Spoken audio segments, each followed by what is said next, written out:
Existem alguns comportamentos que precisam ser evitados, pois eles matam o amor. Às vezes, a mulher possui algumas vantagens, ou seja, ela tem algumas características interessantes. Ela é bonita, inteligente, bem-sucedida, porém, ela adota certos comportamentos destrutivos que colocam tudo a perder. Algumas pessoas tentam intensificar aquilo que elas têm de bom, porém no amor é mais importante não cometer determinados erros do que fazer aquilo que é certo. Mas por que que as pessoas adotam estes comportamentos destrutivos? Porque elas estão tomadas por suas carências e seus sentimentos de inferioridade. E esta carência faz com que elas adotem estes comportamentos como uma forma de compensação. Por exemplo, a pessoa não se considera boa o suficiente. Ela acredita que existem várias mulheres melhores do que ela e que é só uma questão de tempo para que ela seja abandonada. Como ela tem este tipo de pensamento, ela tenta compensar de alguma forma, como, por exemplo, prestando uma série de favores, imaginando que dessa forma ela será reconhecida. Porém, este é exatamente o primeiro comportamento destrutivo, ou seja, o cuidado em excesso. O cuidado em excesso é um defeito comportamental baseado na carência. A pessoa que busca ser amada, expressando o seu amor através do cuidado ao outro, na verdade, tenta compensar algo. O outro acaba gostando dos favores recebidos, mas não necessariamente da pessoa que prestou os cuidados. Este comportamento gera uma relação de dependência. Porém, quando nós amamos alguém, nós realmente cuidamos mais dessa pessoa. A questão é que existe uma grande diferença entre cuidar quando amamos, de cuidar na esperança de conquistar o amor do outro. Aí existem aquelas pessoas que não podem se livrar desse comportamento porque elas são assim, elas são carinhosas e gostam de cuidar do outro. Porém, carinho é diferente de carência e nós precisamos estar atentas a isso.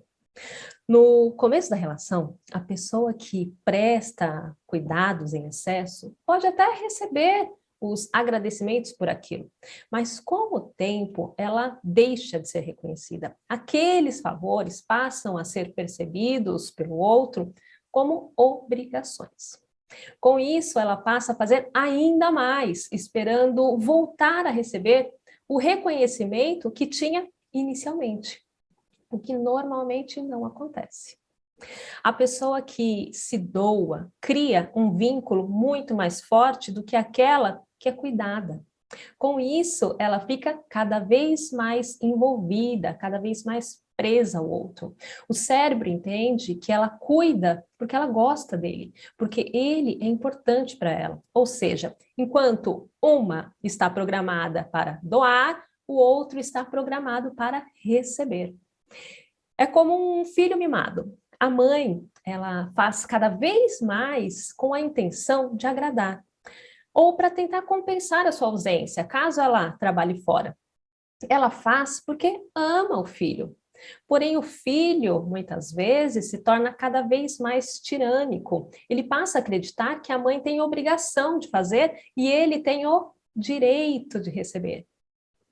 Além de tudo isso, as pessoas que cuidam em excesso são facilmente abandonadas ou substituídas. Elas podem ser trocadas a qualquer momento por quem faça mais ou melhor.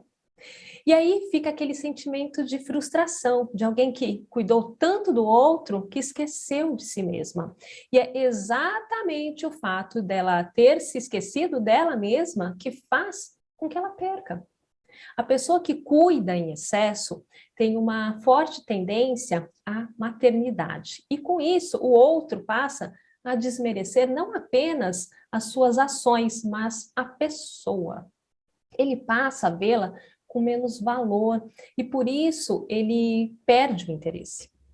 A pessoa que cuida em excesso tende a ser abandonada pelos seguintes motivos. Primeiro, porque cuidado não gera amor, gera dependência. E segundo, porque ele encontra alguém que pode prestar um cuidado mais amplo, mais qualitativo, ou ainda porque ele deixa de precisar daqueles cuidados, ele já tem condições de se cuidar por conta própria, ou porque ele quer se livrar daquela relação de dependência, porque ele recebe os cuidados, mas ele recebe também a cobrança. Se a dependência for muito forte, aquele que é cuidado poderá ficar com outra pessoa e tentar manter o vínculo de dependência com a pessoa que cuida, porque ele acredita que ela tem obrigação de cuidar dele. Então, olha só o problema. Mas como que nós podemos resolver esta situação? Bom, se você tem se dedicado em excesso, pare imediatamente. Comece a pedir pequenos favores dentro de um contexto, ou seja, não comece pedindo coisas muito grandes que exijam muito esforço, afinal, ele estava acostumado a receber. Comece pedindo um copo d'água, uma xícara de café, algo que seja fácil para ele realizar e vá aumentando aos pouquinhos. Se ele não fizer no primeiro momento, dê um tempo de aproximadamente 2 a 3 dias e volte a pedir. Tente identificar também os motivos que te levam a ter esse tipo de comportamento.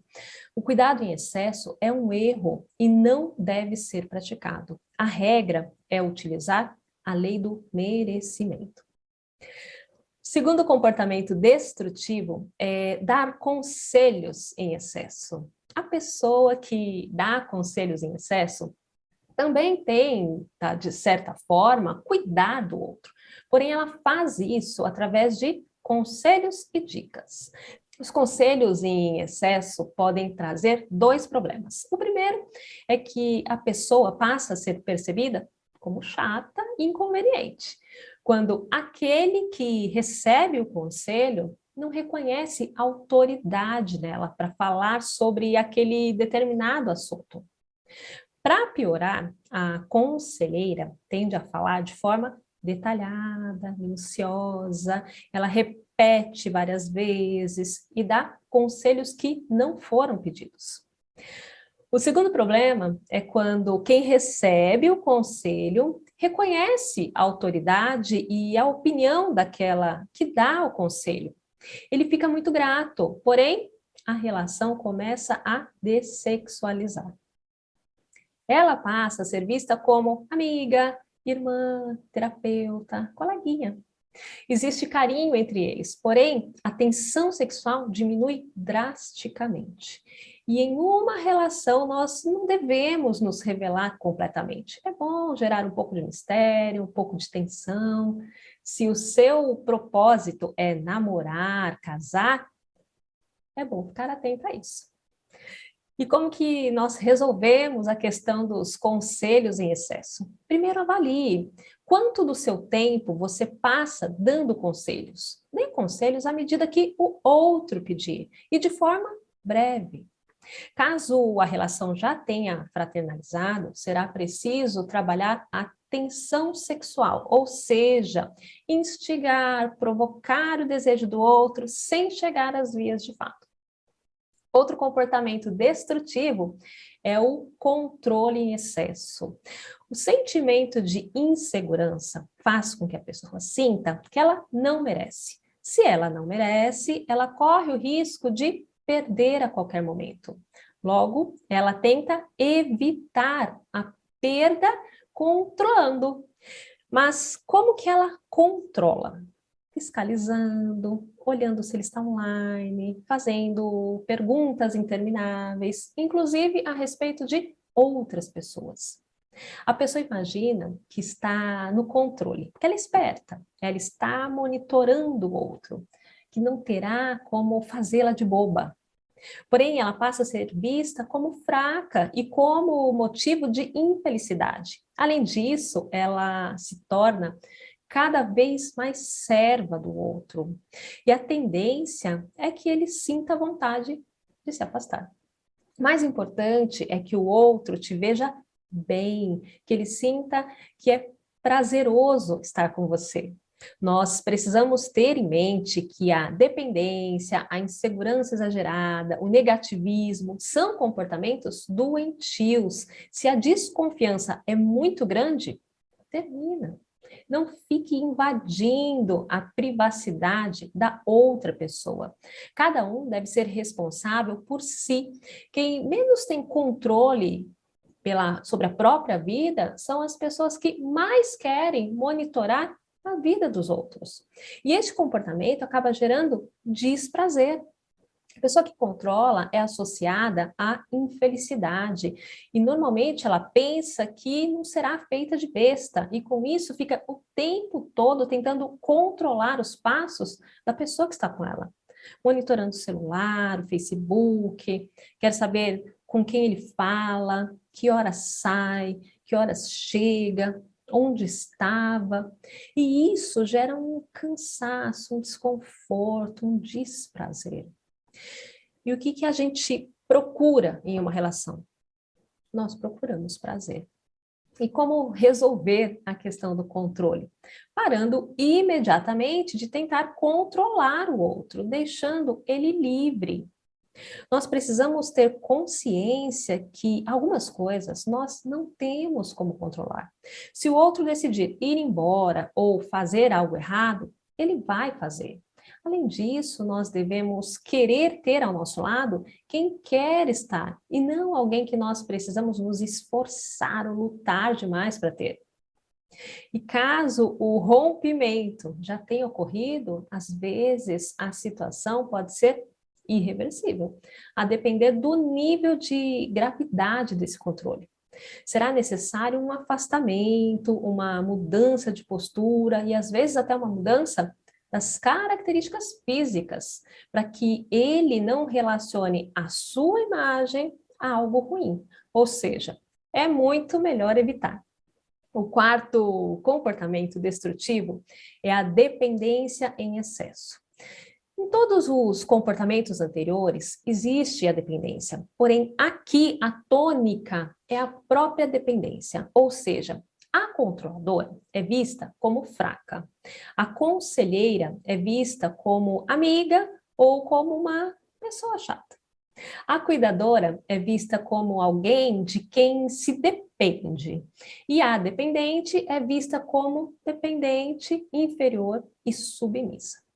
Ela é vista como alguém que deve acatar todas as ordens e todas as vontades do outro. A dependente fica presa à vida do outro, seja de forma emocional ou financeira. Porém, se for uma dependência financeira transitória, tudo bem. Ou seja, ela pode ter perdido o emprego, porém está buscando recolocação. Ou ela pode ter decidido parar por um tempo de trabalhar para se dedicar a algum outro projeto, isso em comum acordo com o companheiro. Aí tudo bem. Já a dependente emocional é aquela que costuma não fazer nada sem o parceiro. Ela não tem vida própria, ou seja, o namorado viajou, ela fica em casa. Se a vida dela não é interessante para ela, por que que o outro deveria achar interessante? Não vai. É muito mais fácil ele procurar outra pessoa. Nós precisamos ter uma vida independente da vida do nosso parceiro. Precisamos ter os nossos sonhos, os nossos projetos, os nossos amigos, os nossos interesses. Lembre-se que aquilo que você faz por você é que a torna admirável. E a admiração é a base do amor. E o que a dependência em excesso causa? Bom, o outro irá percebê-la como inferior e submissa, e, consequentemente, irá reduzir o seu valor. E nós precisamos nos lembrar que a nossa atração se baseia na percepção de alto valor. Como nós já falamos anteriormente, nós somos programados a buscar aquilo que nos parece ter alto valor. Logo, se a pessoa é vista como inferior e submissa, o seu valor vai baixar. E como nós estamos programados para buscar aquilo que tem alto valor, a tendência é que ela seja substituída. E como resolver a questão da dependência? Aos poucos, comece a fazer coisas sozinha. É preciso que se adote uma postura de enfrentamento, ou seja, nós precisamos ir nos desafiando aos poucos. Se é complicado sair para almoçar ou jantar sozinha, comece indo a um café e vá aumentando gradativamente. Não é tentar, é fazer o que precisa ser feito.